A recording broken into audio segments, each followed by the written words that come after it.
Imagine another time, another place, back in the ancient world, where glorious temples and monuments to the gods were built, and legendary dragons and mythical creatures roamed the land, where astronomer priests watched the heavens, foretelling eclipses and passing of the seasons.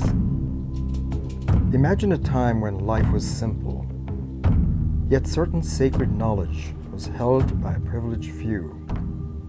Parts of it preserved in stone, art, music, and myth, and carefully passed down through many generations of wisdom keepers. Our ancient ancestors were on a quest to understand the natural workings of our universe and incorporate it into their own creations. This complex knowledge, built up through time, through observations of the patterns in nature, like the movements of the sun and moon. From the earliest times, harmonic systems of measurement were based on the accurate measure of our Earth, or geometry. These elemental principles informed the accurate construction of temples, pyramids, and stone circles throughout the ancient world. The dictionary defines science as a system of knowledge concerned with the physical world and its phenomena. It could be argued that our ancient ancestors were engaged in their own version of an ancient science. Ancient wisdom has fallen through the cracks of time, being too mathematical for religion and too symbolically rich for modern science. It was last taught centuries ago in the Renaissance period as the foundation of the classical education, and Newton was one of its final grand exponents. Yet it has all but disappeared since.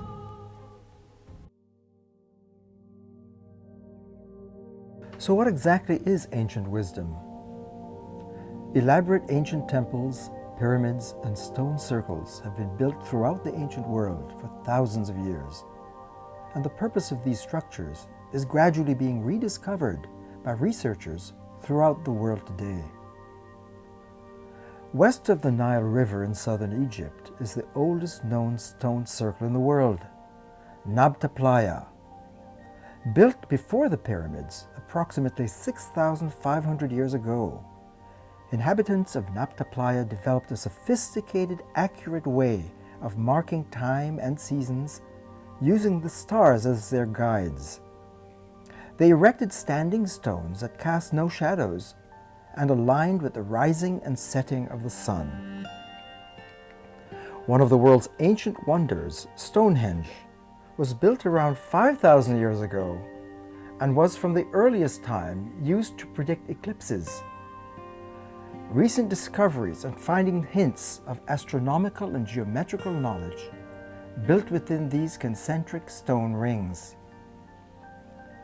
The inner bluestone horseshoe contains 19 stones, a number we find in other Neolithic stone circles. In Cornwall, there are two other stone circles, Boscawen and the Merry Maidens, that also have 19 standing stones. It seems highly probable that this indicates archaic knowledge of the 19-year Metonic cycle. They observed that every 19 years the sun and moon reset their position relative to each other in the sky. This means that if you have a full moon on your birthday one year, the moon will be full again on your birthday 19 years later. El Caracol in Chichen Itza was known to have been used as an astronomical observatory by the Aztecs. Much of their detailed knowledge of the sun and moon and Venus came from their ancestors, the Maya, and before them, the Olmecs and the Toltecs. This lineage of astronomical wisdoms spans thousands of years. In North America, archaeologists have been studying Chaco Canyon, an important site to the Pueblo, Hopi, and Navajo Indians. Fajada Butte, which rises to a height of 135 meters, is known to contain a solar marking site that records the solstices and equinoxes by a shaft of light that hits a carved spiral on one of the walls.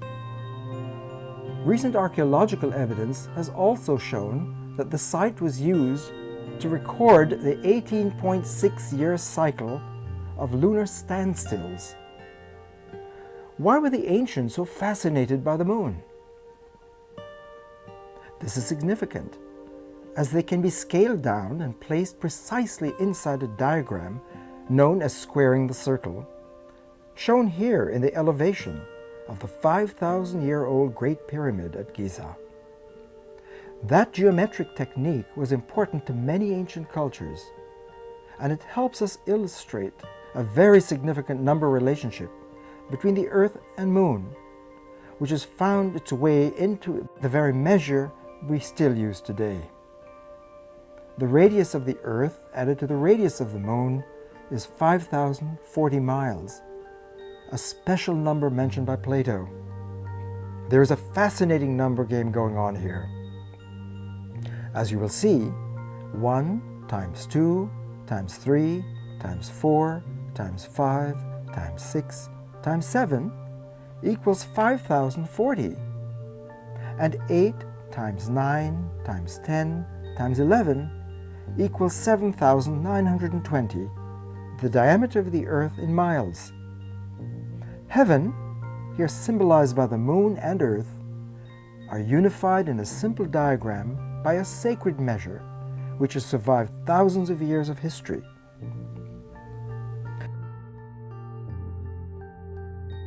The ancients were able to see 5 planets with the naked eye, and with the sun and moon, this gave them 7 heavenly bodies. These were the primary gods of the ancient world, and were engendered with special traits, ruling the 7 known metals and the 7 days of the week in a special order that modern scientists were surprised to discover mapped to the modern atomic numbers of these metals. The science survived into the Renaissance as alchemy, where the lead of Saturn becomes transmuted into the gold of the sun. Another important 7 of the ancient world are the 7 chakras of the human body, according to the Vedic texts of ancient India.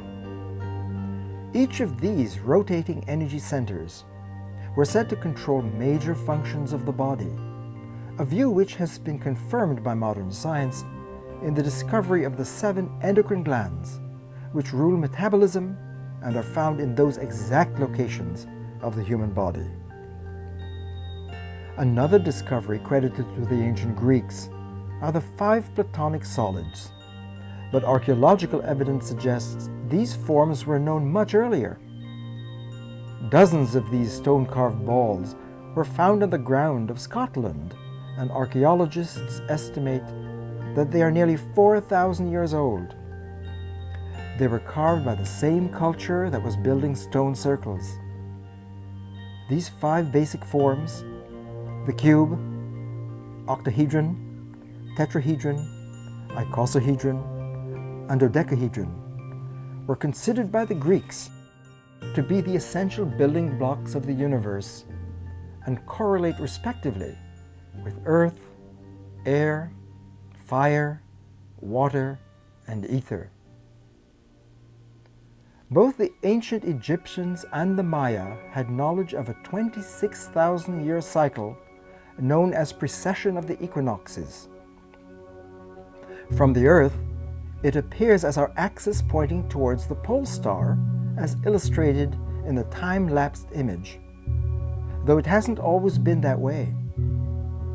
Our observant ancestors noticed that some 13,000 years ago, the Earth's axis pointed exactly the other way, towards the star Vega in Lyra, and has since moved back towards Polaris in Ursa Minor. The Maya reckoned the total cycle took 26,000 years. The Egyptians put it at 25,920.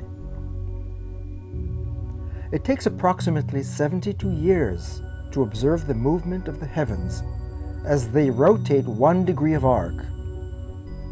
If you multiply that number by 360 degrees to comprise a full circle, you then come up with 25,920, the number of years in the full precession. How were they able to figure that out? Well, if you divide a 360-degree circle by 5, you get exactly 72 degrees. And if 1 degree equals 72 years, then multiply 72 by 72, which equals 5,184.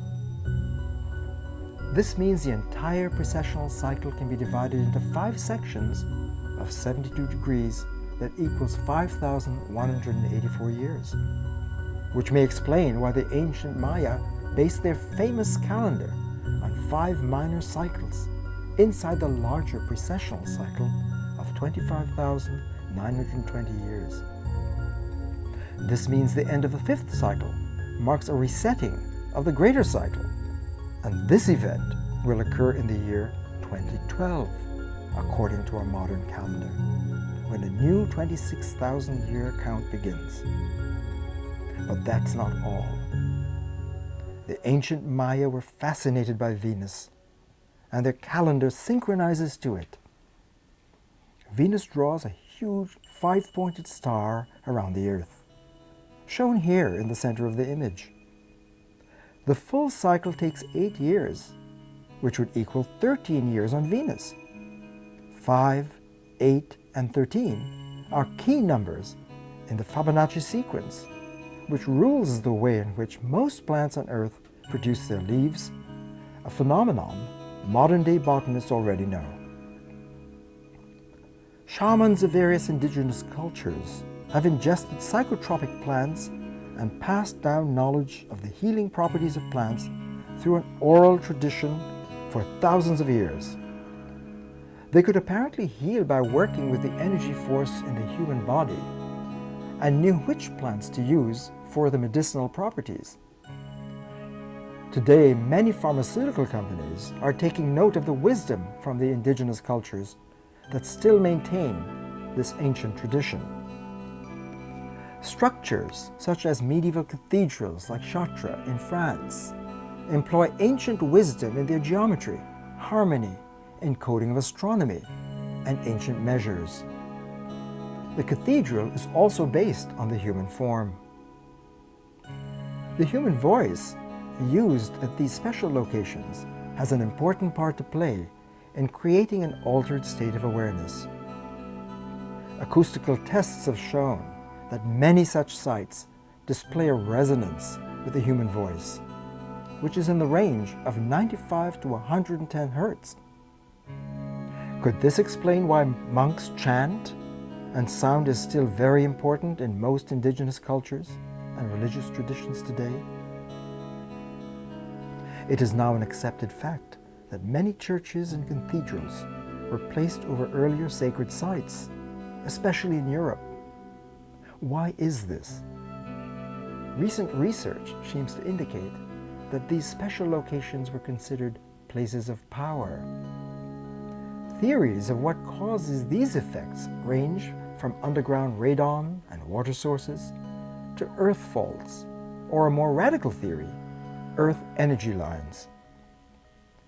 Lines in the earth were depicted in the myths of many cultures as serpents and as dragons in the ancient Orient. In China, it was believed that these lines went through the earth and their interaction with humans could be either positive or negative, depending on the dragon and its particular mood that day.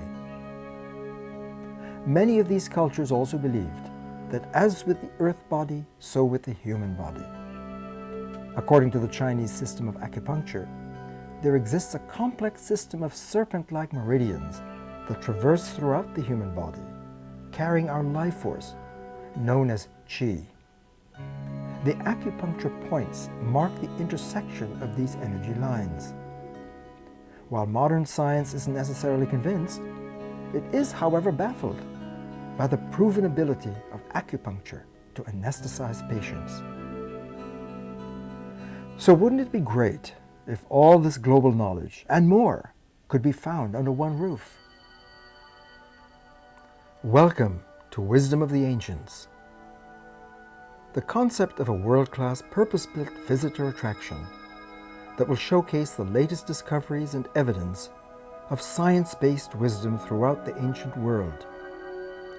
By combining interactive exhibits with a multi-sensory visitor experience, Wisdom of the Ancients will be the first of its kind to provide rich content about the ancient past and how it relates to our world today, while creating a unique setting using theater-style sets, special computer effects, and an audio tour to make the learning experience come to life.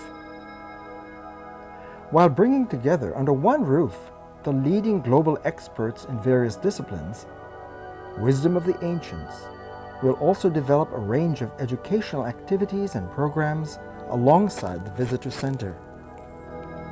This includes evolving the content into materials for schools and teachers, educational tours, lecture series, and a special website with reference materials that can be accessed worldwide.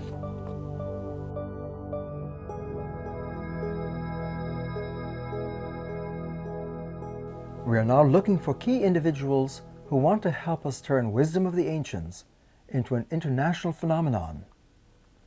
Here are some of the ways you can participate. Initial funding of the concept development phase. Investment in Wisdom of the Ancients construction and facility operations. Charitable donations to Ouroboros Research and Educational Trust. And join the Ouroboros Trust Friends program.